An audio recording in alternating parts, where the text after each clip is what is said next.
বয়সের সাথে সাথে অনেক কিছুই পরিবর্তন হয়। চাওয়া পাওয়া, ইচ্ছে, শখ, পূর্ণতা সব কিছুই। ধরুন এখন আপনার চমৎকার একটি জায়গায় যেতে ইচ্ছা করে, ভালো একটা পোশাক পরতে ইচ্ছা করে, পছন্দের খাবার খেতে ইচ্ছে করে। হয়তো এখন আপনার সীমাবদ্ধতার কারণে সেগুলো সম্ভব হচ্ছে না, কিন্তু একটা সময়ের পর গিয়ে দেখবেন সেই জিনিসগুলো অফুরন্ত পাওয়া যায়। পাওয়ার পরও এখন আর সেই আগের মতো আনন্দগুলো আর নেই। এই ব্যাপারগুলো হয়তো তেমন একটা থাকবে না। তখন হয়তো আপনার আলমারি ভর্তি শাড়ি গয়না থাকবে, টেবিলে থাকবে অনেক দামি দামি জিনিস, দামি খাবার। পৃথিবীর আশ্চর্যময় সুন্দর জায়গাগুলোতেও হয়তো আপনি যেতে পারবেন, কিন্তু আজকের যে আনন্দ, আজকের যে ভালো লাগা, এই ব্যাপারগুলো হয়তো সেদিন থাকবে না।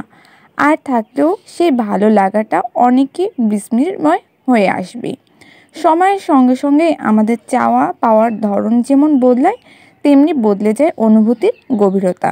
তাই মানুষের আসল সময় থাকতে নিজের শখ কিংবা ইচ্ছাগুলো পূরণ করার যথাসাধ্য চেষ্টা করা উচিত।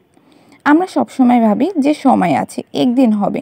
হ্যাঁ, একদিন হয়তো হবে, তবে সেই হওয়াটা আজকের হওয়ার মাঝে অনেক পার্থক্য থেকে যায়। আনন্দের জায়গায় পার্থক্য থাকে, প্রাপ্তির জায়গা থেকে পার্থক্য থাকে, কিংবা আজকে না পাওয়ার দুঃখটুকু হয়তো আলাদা। আমরা যে সময়ের জন্য তীব্রভাবে অপেক্ষা করি, আমাদের অতঃপরেও সেই জীবনে স্বাচ্ছন্দ্যবোধ অবসর কখনোই আসবে না। দায়িত্ব আর নানা রকম ব্যস্ততার ভিড়ে একসময় জীবনের মানেই বদলে যায়।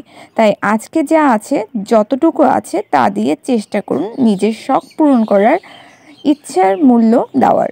কারণ আজকের সুন্দর মুহূর্তগুলো একদিন হয়ে উঠবে আপনার জীবনের সবচেয়ে সুন্দর এবং আনন্দময় স্মৃতি।